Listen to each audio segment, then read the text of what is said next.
Assalamualaikum warahmatullahi wabarakatuh, teman-teman yang dirahmati oleh Allah Subhanahu wa Ta'ala, dimanapun Anda berada dan siapapun yang menonton video ini. Teman-teman,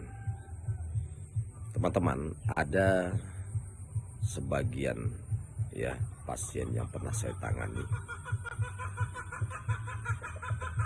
istrinya sakit, bahkan terkadang sakitnya itu sampai tidak bisa berjalan dengan tiba-tiba, alias lumpuh.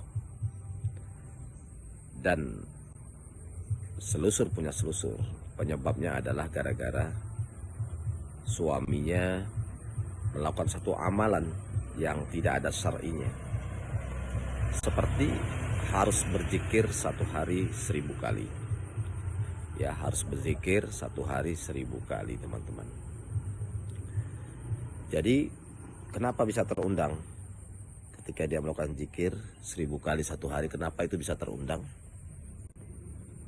Bisa, teman-teman. Di mana salahnya? Di 1000 kalinya.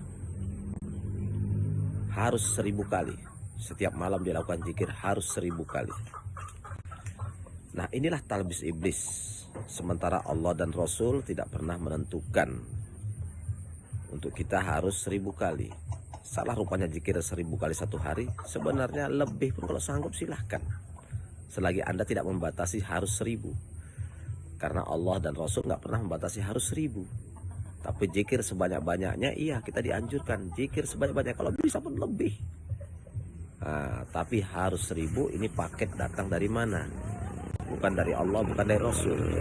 Kecuali yang sudah ada paketnya habis sholat, ya, zikir habis sholat, atau zikir pagi, zikir petang, itu sudah ada paketnya, ya.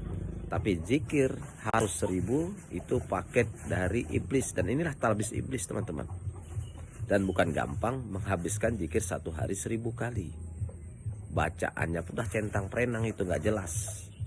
Bacaan zikirnya pun udah nggak jelas, karena harus 1000 dan nggak harus mengerjakan target setiap hari. Akhirnya setan datang sebagai khodam, ya, sebagai khodam, dan dia akan bersarang, belum tentu di tubuh dia, bisa bersarang di istrinya, tapi khodam milik dia. Nanti mulailah istri sering sakit-sakitan, ya, kadang kesurupan, minimal sakit kepala, bau berat, jatuh berdebar, ketakutan, was-was, gelisah, susah tidur malam, mimpi buruk, mudah emosi. Oleh karena itu, teman-teman, ya, kembali kepada sunnah Rasul. Yang selamat itu kembali kepada sunnah Rasul. Ada nggak sunnahnya? Zikir satu hari harus 1000. Tidak ada sunnahnya, tidak ada contohnya. Sunnah itu contoh dari Nabi, ya. Tidak ada sunnahnya. Akhirnya setan bisa terundang. Sama juga seperti ada seorang dukun yang punya jin, punya setan, dia harus tahajud tiap malam. Ya, harus tahajud. Salat 5 waktu tinggal, tidak ada masalah. Makanya ada dukun seperti itu, tahajud dia tiap malam, tapi sholat 5 waktu tinggal. Sholat 5 waktunya tinggal, tahajud tiap malam. Nah, inilah talbis iblis bisa terundang, dan setan bisa masuk dari arah situ, ya, dari jalan situ. Nah, itulah namanya talbis iblis, tipu-tipu setan. Dan setan ini jenderal panglima. Kemudian ada lagi dukun, satu hari zikirnya harus 1000, ada kan? Harus 1000 sama tadi tuh. Ada lagi dukun,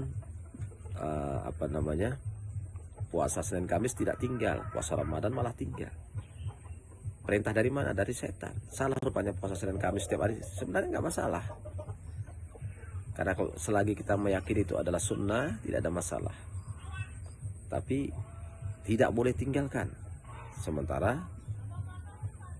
puasa Ramadan malah tinggal, tidak ada masalah. Nah, ini terbalik, yang sunat dianggap wajib, yang wajib dianggap sunat. Dan ini juga talbis iblis, ya. Nah, makanya harus kita pahami, harus kita kenali, supaya kita tidak terjebak ke dalam kesesatan. Nah, karena Islam itu sebenarnya mudah, ya, teman-teman. Ad-dinu yusrun, agama Islam itu mudah sekali. Kita tinggal mengikuti, mempelajari, ya, Al-Quran dan Sunnah yang dipahami oleh para salafus soleh, yaitu para sahabat. Selamat, insya Allah. Gak pening-pening, ya, gak pening-pening. Amalkan yang mudah-mudah, zikir hari-hari, zikir pagi, zikir petang. baca ayat kursi, banyak istighfar. Selain tidak menentukan jumlahnya, silakan aja. Zikir sebanyak-banyak, nggak ada masalah. Memang kalau bisa seperti itu, ya zikir sebanyak-banyaknya. Nggak juga harus 1000, kan lebih pun kalau sanggup silakan. Yang jadi masalah harus 1000. Di situ teman-teman. Disitulah talbis iblis bisa terundang. Makanya ada dukun mau manggil setannya, dia harus zikir dulu. Tapi harus di tempat yang gelap, nggak boleh kena cahaya lampu, nggak boleh kena sinar matahari. Ini juga talbis iblis. Setan bisa terundang dari sebab itu. Makanya hati-hati ya. Belajar kita sesuai Al-Quran dan Sunnah. Pernah tidak diamalkan oleh Rasul, pernah tidak diamalkan oleh para sahabat, para tabiin, tabiut tabiin. Kalau tidak, untuk apa gitu ya? Karena mereka adalah generasi terbaik ya. Khairun nasi qarni summal ladzi yalunahum summal ladzi yalunahum. Sebaik-baik generasi kata Nabi adalah sahabatku, kemudian tabiin, kemudian tabiut tabiin ya, begitu. Demikian ya teman-teman, mudah-mudahan video ini bermanfaat. Barakallahu fikum. Assalamualaikum warahmatullahi wabarakatuh.